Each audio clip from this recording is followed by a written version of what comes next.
Gentleman from Georgia, Mr. Hice, recognized for 3 minutes. Thank you, and I thank the gentleman from Florida for yielding this time, and I agree with this great reporting. The American people have a right to at least have a reasonable expectation that the federal government knows what its employees are doing.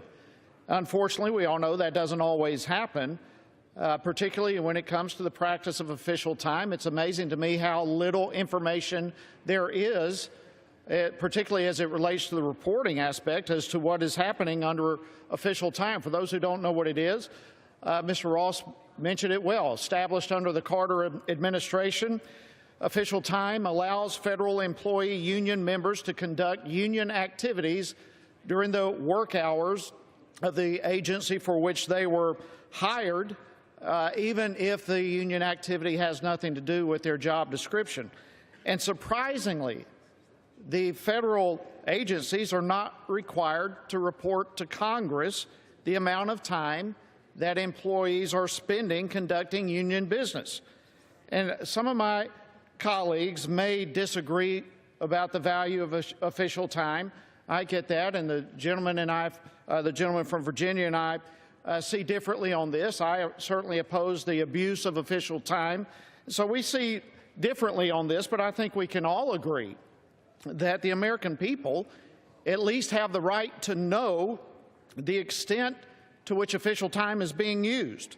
And so although we may disagree somewhat on policy, I think we can certainly find common ground to promote accountability and transparency within the federal government. And as Mr. Ross mentioned a while ago, the OPM has come out with a study, 3.5 million work hours spent on official time. That's a lot if it was just dollars, but when you take 3.5 million work hours multiplied by dollars involved, this is a significant issue that needs to be addressed. And so this bill, H.R. 1293, grants the OPM the ability to get necessary information from federal agencies so that we have a more comprehensive understanding of the official time usage. And currently, there are no standards for OPM to find that kind of information. So this bill does not eliminate, nor does it restrict official time usage.